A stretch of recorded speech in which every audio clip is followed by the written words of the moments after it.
Thank you for existing. Don't come to me. That was the message my father sent on Christmas Eve. No explanation, just 6 dry words, like a final seal of rejection.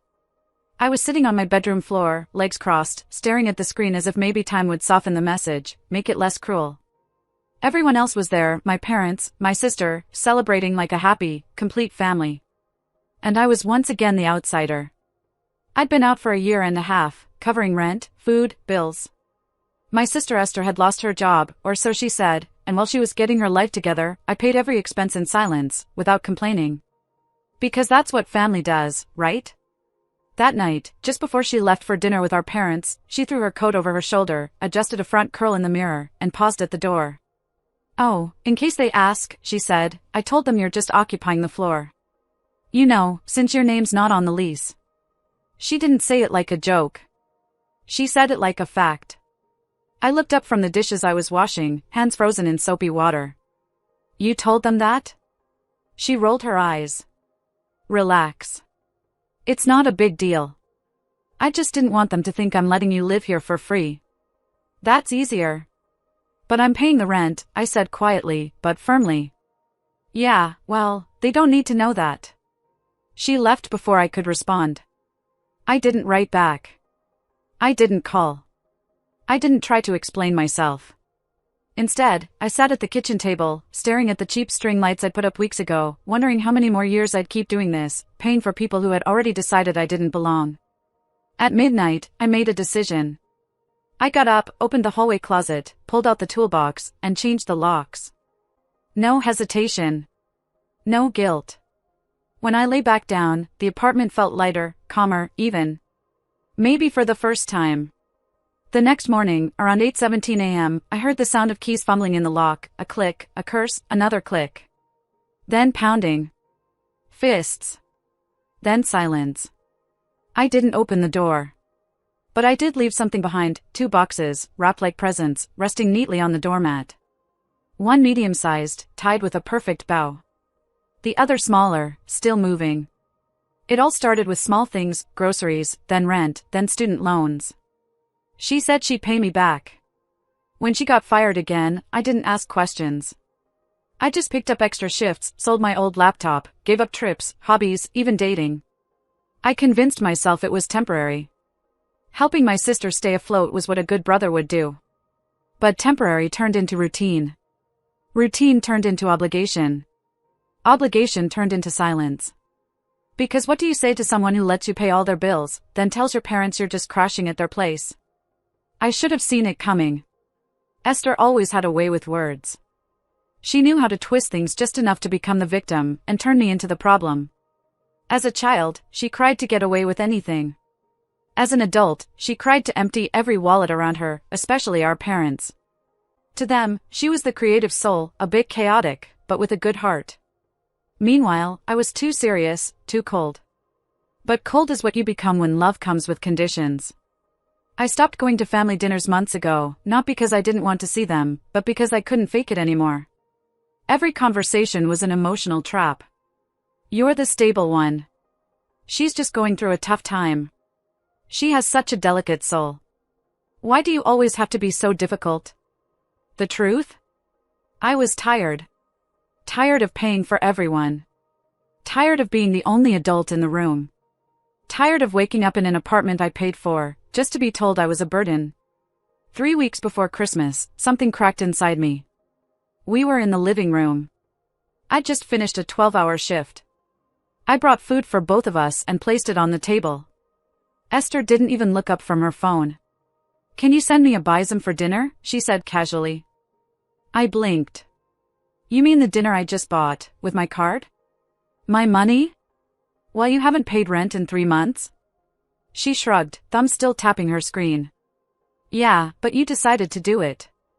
"I didn't ask you." "You've been asking me all year," I said, finally looking her in the eye. "No one forced you." And that's when I realized. She never felt guilty. She wasn't using me out of desperation. She was using me because I allowed it. A week later, I saw the credit card statement. Not mine, hers. Or what should have been hers. The problem? The account was in my name. I sat on the edge of my bed, heart pounding, staring at the balance, €638.72. Purchases from Primer. Media Market. El Corte Inglés. A spa. A tattoo reservation. I called the company. They confirmed it had been opened with my ID and my email. She'd stolen my identity. I didn't confront her. Not at first. I watched. Tracked. Took screenshots. I saw her walk through the apartment in new boots and an Apple Watch, laughing on FaceTime with her friends. Calling me my idiot brother, as if I wasn't just a few feet away. I have planned to wait until New Year's. Maybe even February. Let it all build up. But then Christmas came. And my father's message. Thank you for existing. Don't come. That night, Esther sipped wine and smirked. I mean, you can't expect to be seen as family if you act like a tenant. You don't belong. So I changed the locks. And left her the gifts I'd originally bought for her, because I'm not cruel. And added a third box. Inside, a copy of the credit card statement, her name written in red marker, and a USB stick with audio recordings, clips of her bragging to her friends. In one, she laughed and said, honestly, he deserves it. He's like a bank with no fees. Why wouldn't I take advantage? The box shook slightly, because my phone was inside, set to vibrate, with a scheduled alarm. I wanted her to feel what I had felt for a year. Confusion. Instability. Tension. I was in the kitchen reheating leftovers when the banging began. They weren't knocks, they were fists, pounding like someone trying to break the door down. What surprised me wasn't that she came back. It was how calm I felt. I opened the door slowly. There she stood, hair a mess, eyeliner smudged, rage written across her face. What is this? She screamed, lifting the silver box that still buzzed like a bomb. I tilted my head. A Christmas gift. She opened it. Stared at the contents, printouts of messages where she called me a parasite, a paycheck with legs. A flash drive labeled, for Dad, play this if you still have a spine. A sticky note, folded neatly, that said, your contract has ended. Emotionally, and in every way. She turned to me, eyes wide. You don't have a heart. I didn't reply. I was just tired. At that moment, my phone rang. I answered on speaker. Son, what's going on? Your sister told us what you did. That was cruel. What happened to family? I laughed. You mean the family that told me not to come for Christmas? That wasn't about you, he snapped. You've been cold. You isolate. You told me not to come, I interrupted. And guess what? I listened. Esther grabbed the phone from Dad's hands. He's crazy. He changed the locks. He's harassing me. Oh please, I said, taking the phone back. Why don't you tell them what's really in that box? There was silence. And then, I continued with a firm voice. Dad, do you know who has been using my name to open credit accounts? Do you know who has a debt of $638.72 under my identity? Silence. Then Raphael spoke, that's true. Esther didn't shout, it is inventing, just wants to call the attention. So why does Kaisa Madrid have its email linked to mine? Why does she have my number, my ID? I said, why are there receipts of stores where she buys in my name? There was no response, and I just continued walking to the shelf and taking out a little black speaker. This, I pressed play. His voice filled the room, clear as water. It's so easy to manipulate her. She always feels guilty. I could burn the apartment, and she would still pay my mobile bill. His face lost all its color. That is taken out of context, he said. I really arched an eyebrow. And in what context is that said? Raphael deserves to suffer? He remained silent. She also. The whole world stayed still. And then came a soft knock. Unexpectedly, I opened the door. It was Veronica, and behind her, Tomas, Esther's ex-boyfriend. Esther, Tomas started, I need to talk to you, he said, with both of their voices trembling, but not from fear, from rage. I just found out, he said, looking at me directly, that someone has also been using my name. 2 online orders last month, a hotel booked. Today, they called me in my name to claim payment. He turned to Esther. It was you. She opened her mouth, then closed it. Reopened. Why would I do that? Tomas looked down at the box on the table, the pendrive, the printed catches, the speaker still glowing red. I think you should go, he said. Now.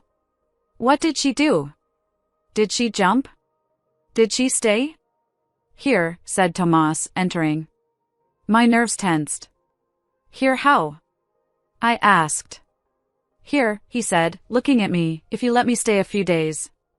I think both of us have been victims of the same person, and maybe it's time to stop playing her game.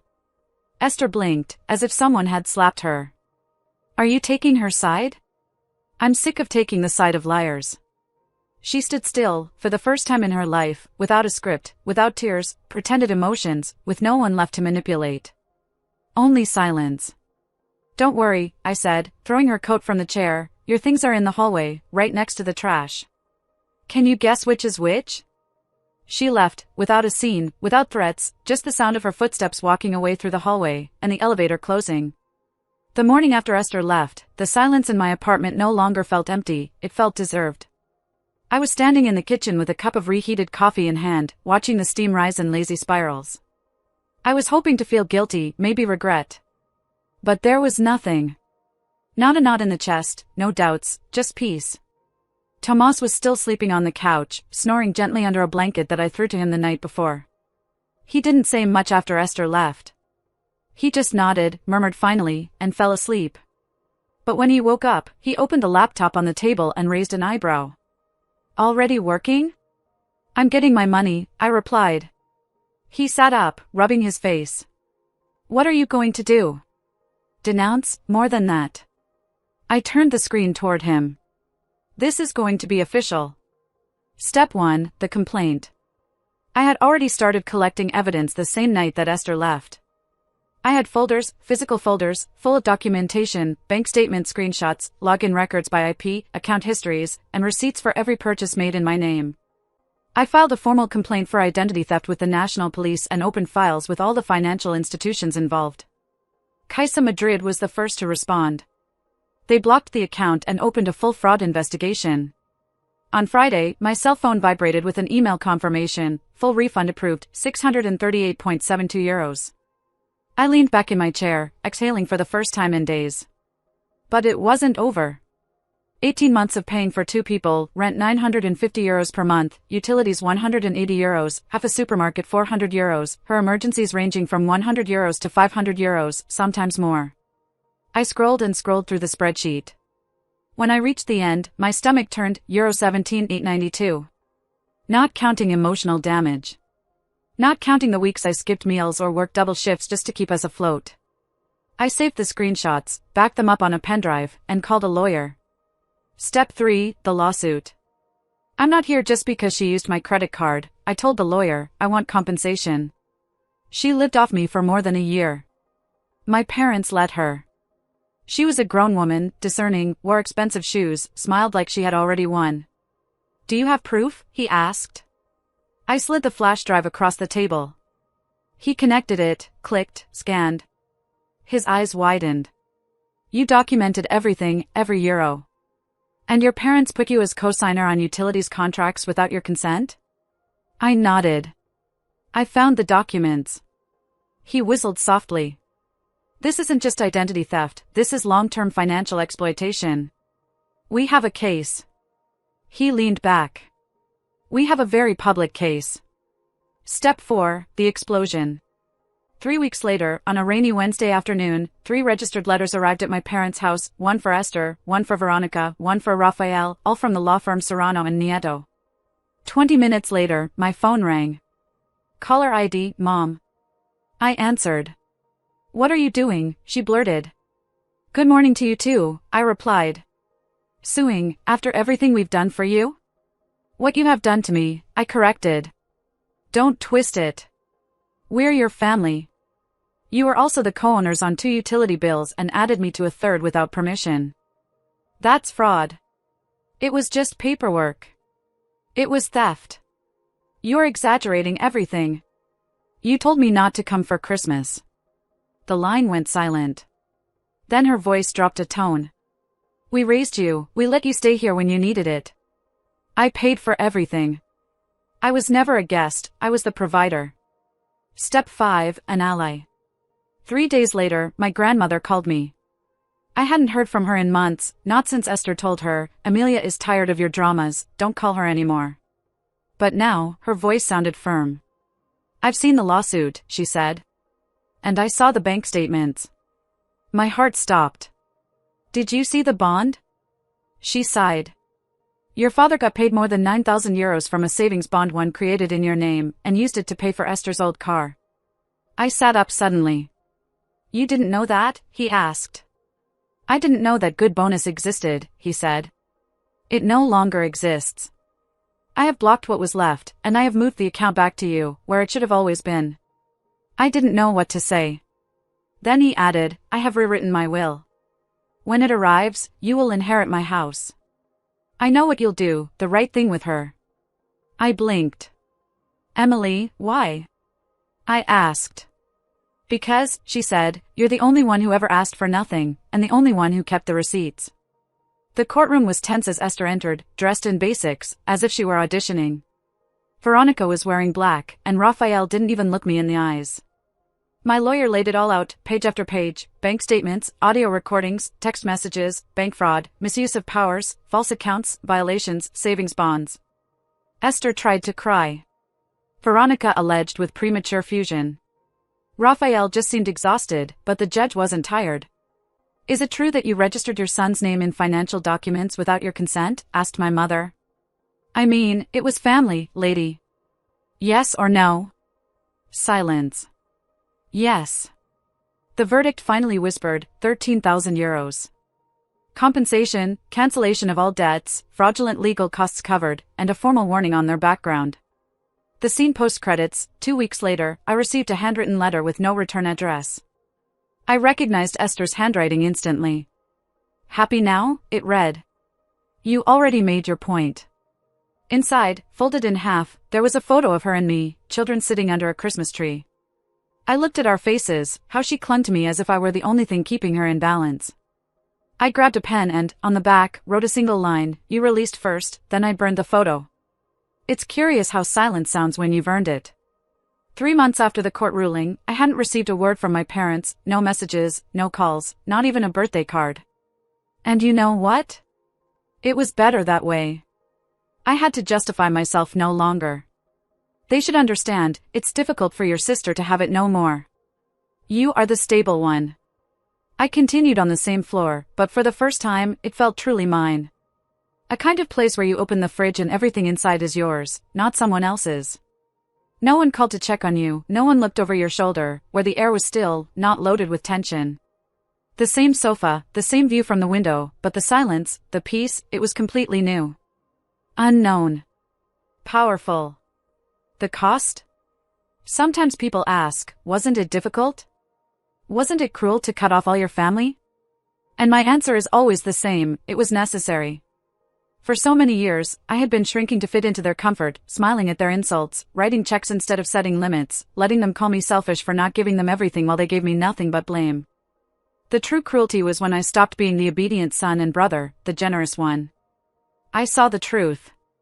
They didn't throw me out. The least they missed was what I gave them. The message came one afternoon in May. I opened my email and saw a message from a man I didn't recognize. Your sister is not well, the message said. She's a woman named Lorena, apparently an old friend of Esther's. The message was short, cold. She's lost her job again, says you ruined her life. I thought about it for a long time, then pressed delete. Not because I didn't care, but because caring doesn't mean going back. The last meeting, one day, I ran into Raphael at a Repsol gas station. We looked into each other's eyes from opposite sides of the pump. He looked older, smaller, like someone who had finally run out of excuses. He approached slowly, not with anger, but with a strange kind of shame. You look good, he said. I see, he looked down. Your mother is still angry, you know? I was silent. He said, she says you ruined Christmas. I raised an eyebrow. How curious, I said. She started it with "Don't come," and I obeyed. He sighed. Families argue, son. I didn't say anything. Families fight for each other, he added. You fought for Esther, you never fought for me. I didn't have an answer. I just stood there, waiting for him to give me a way to go back. I didn't do it. I entered my car and left, and it felt like peace. This was not revenge. It was freedom. Let me make something clear, this was not revenge. It was not punishment. It was not a crusade to prove I was right, although I had been. This was about letting go. Letting go of a system where love meant transactions, releasing the guilt that was never my responsibility. Letting go of that version of myself that begged to be seen, heard, valued. I didn't set out to destroy my family. I just stopped destroying myself to protect them. People like Esther, who blame and twist everything, survive because others continue to absorb the impact. I stopped absorbing, and all the machinery broke down, not because I broke it, but because I left. And for the first time, my soul felt alive. At the closing, unexpectedly, 2 weeks ago, I received a package with no sender. Inside was a simple envelope, and inside that envelope, a single photograph, me with Noah, Esther's daughter, from years ago. She would have been about 4, sitting on my shoulders, laughing, grabbing my face with her little hands. On the back of the photo, written in shaky handwriting, was, "I'm sorry for how my friend treated you. Thanks for everything. Noah." I stared at those words until they became blurry through my tears. I still don't know how she got my address, maybe my grandmother, maybe fate, but that note made everything worth it.